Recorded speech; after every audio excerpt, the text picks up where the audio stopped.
captains of industry from across the continent and the world to discuss issues relating to mining and mineral resources. We're joined now, going through to our colleague Manelisi Dubase. A very good morning to you, Manelisi. What can you tell us? What's the mood there at the Mining Indaba?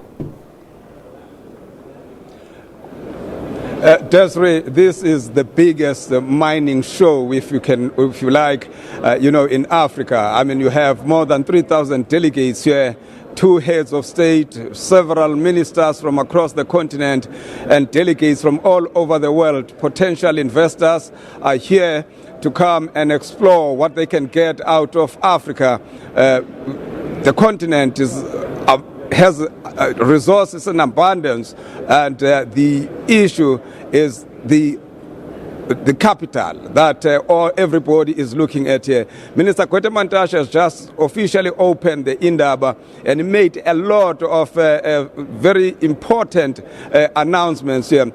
But to discuss this more and more on this announcement, I'm joined here by Henk Langehoven from the South African Council of Mines. Henk, thank you very much for joining us.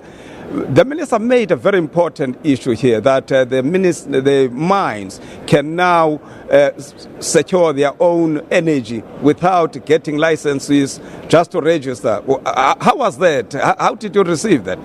No, we welcomed it a lot, because we, especially now that Eskom has sort of acknowledged that they need between 2,000 and 5,000 megawatts extra every day to have the scope to do the maintenance that they need and to fix the 2 new power stations, the design faults.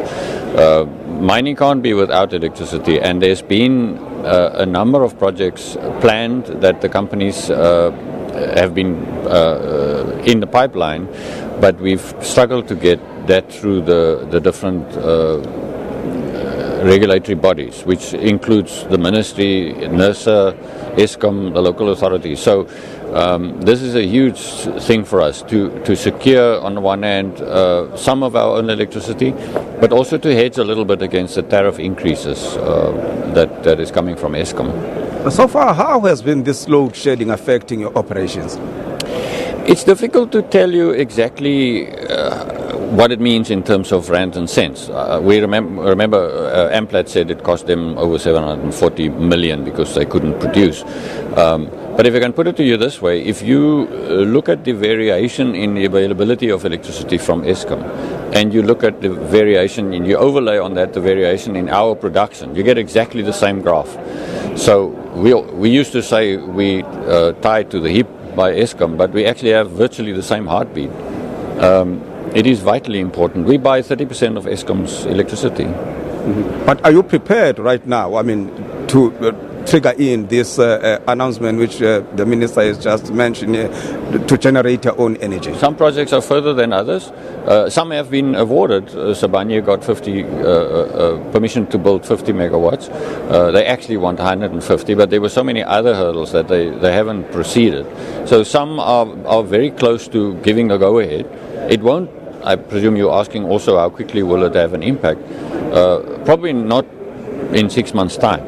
But some of them will certainly have an impact by a year and further than a year or 2 years. So it's not switching on a switch that'll generate this electricity. It will take time. Henk, thank you very much for your time. That's Henk Langehoven from the South African Council of Mines, discussing the elephant in the room here, which is Eskom and load shedding, which has led to 20% of the mining operations being suspended because of load shedding. But Desiree, there are a lot of things that will be going on here. They will be discussing how the climate change will be affecting the industry and many other issues. But for now, maybe I should come back to you in the studio.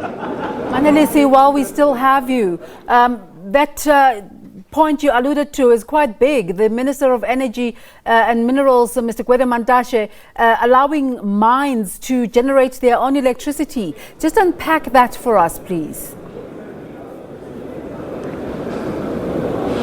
That is huge, Desiree, because as I just said to you, I mean, these mines, many of them had to cut back at least 20% of their operations, meaning billions of rands in terms of even exports and, profit generating and so on and so forth. So now, as Hank is saying, that some of the projects are already ready to be kicked off. I mean, some of the mining industries are already having their operations, ready to generate their own electricity or their own energy.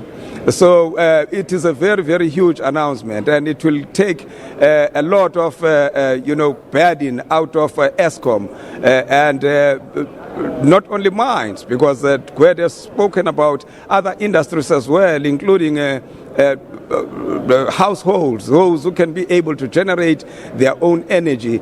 We said they should do so. People don't need licenses, they just have to register to do so. Oh, wow. I suppose it will be a talking point for some time to come. Thank you so much for that, and we will await further discussions from you at the event. Manelisi Dubase there.